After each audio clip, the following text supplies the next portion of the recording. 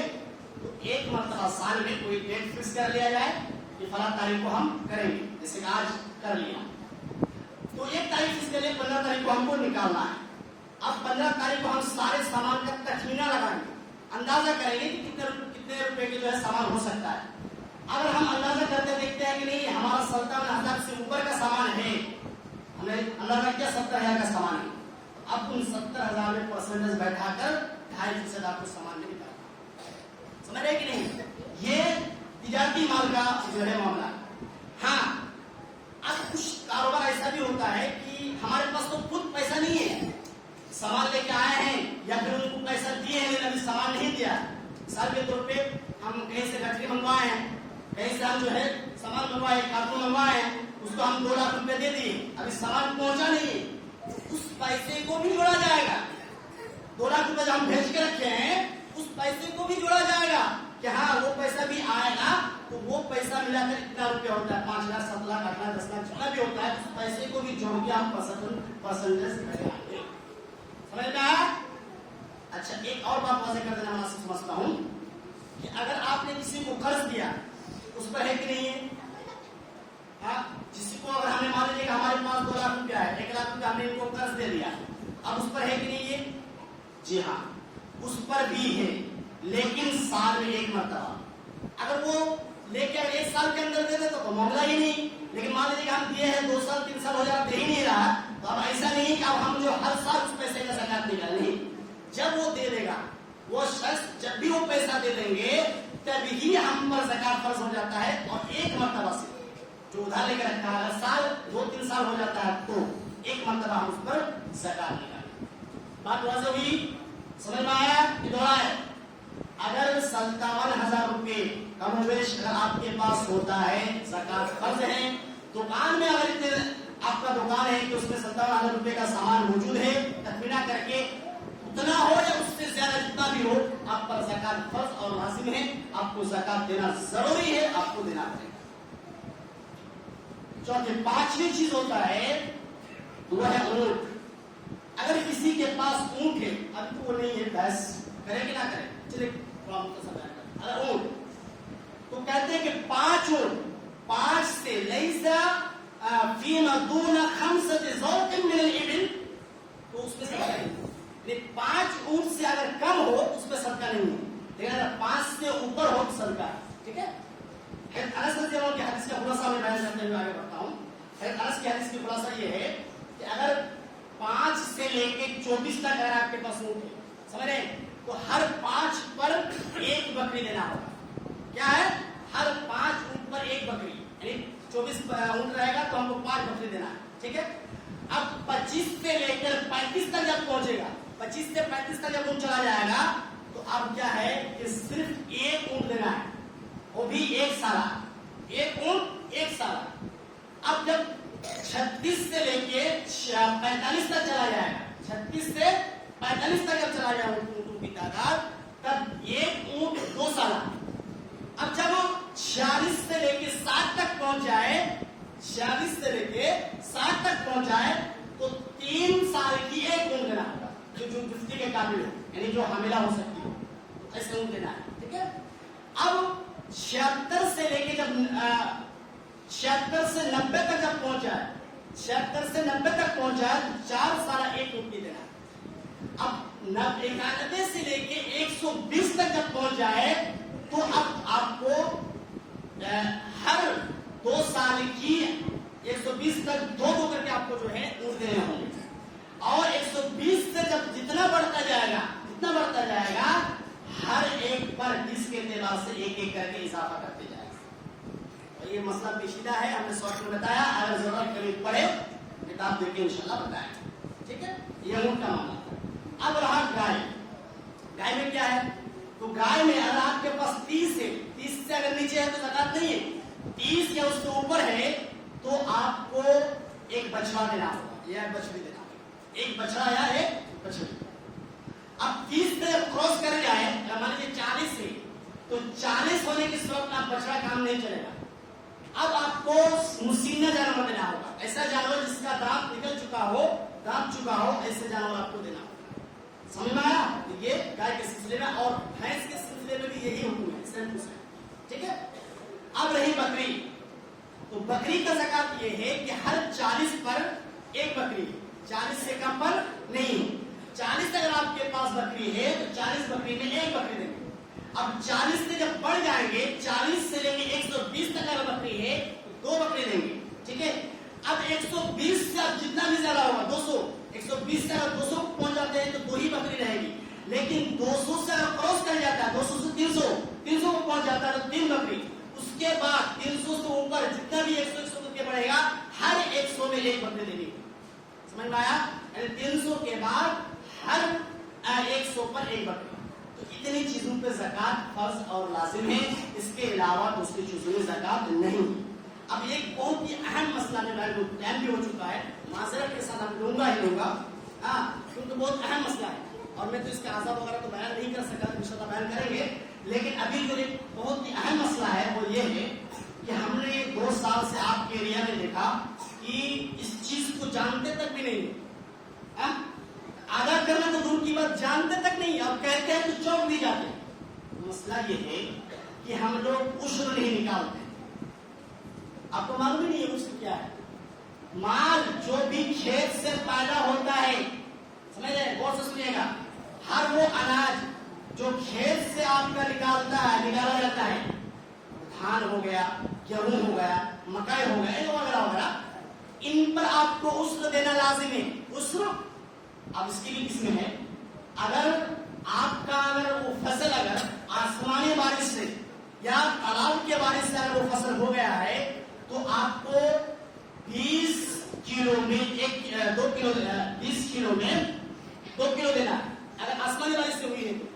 لیکن اگر آپ نے خود سینچائی کیا اس کو جانوروں کے ذریعے سے یا مشین کے ذریعے سے, تو پھر کیا کرنا ہے, ایک صرف دینا ہے, 20 میں صرف 1 کلو دینا ہے. سمجھ میں آیا فرق؟ یہ فرق ہے. اگر کسی کو پوچھنا تو پوچھ سکتے ہیں. بہرحال تو جو بھی فصل آپ کے نکلے, چاہے اس میں نصاب نہیں ہے, اگر 10 کلو بھی اگر آپ کے پاس نکلتا ہے کھیت سے تو 10 کے جی میں آپ کو 1 کے جی دینا ضروری. اگر آپ خود سے محنت کر رہے ہیں, اگر خود سے محنت نہیں کر رہے ہیں, اگر مان لیجیے کہ بارش سے ہو رہی تو پھر 2 کے جی دینا آپ پر لازم, 20 کے جی میں 2 کے جی دینا آپ پر لازم ہے. اس چیز کو ہم نہیں دیکھ رہے ہیں کہ آدھا کر رہے ہیں, پتہ نہیں کر رہے ہیں کہ آپ کو جانتے ہیں. سمجھ میں آیا؟ اس کو کہتے ہیں غسل. حدیث بھی تھی لمبی چوڑی, لیکن ہم خلاصہ بیان کر دیے. کوئی بھی فصل آپ جو لگاتے ہیں, اس فصل کو جب کاٹتے ہیں, اللہ رب العالمین فرماتا ہے وَعَدُوا کیا ہے کہ وَعَدُوا حَقَّهُ يَوْمَ حَصَادِهِ نا, کہ کاٹنے کے دن جس دن آپ فصل کاٹتے ہیں اس روز آپ اس کے حق ادا کیجیے. تو یہ آپ پر ضروری ہے, اس پہ نصاب وصاب نہیں ہے. اگر 5 کی ہے اس میں بھی ہے اور 500 کوئنٹل ہے اس میں بھی ہے, آپ کو عشر نکالنا ہے.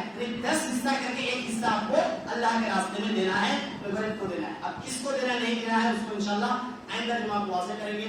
اللہ سے دعا کہ اللہ ہم تمام مسلمانوں کو سیدھے اور سچے راستے پہ چلنے کی توفیق عطا فرما. رب العالمین ہم کو زکات کے صحیح طور پر ادا کرنے کی توفیق دے. اللہ زکات کے مسائل کو, صدقہ و خیرات کے مسائل کو سیکھنے, سمجھنے اور اس پر عمل کرنے کی توفیق عطا فرما. آمین. اقول قولی ھذا استغفر اللہ لی و لکم.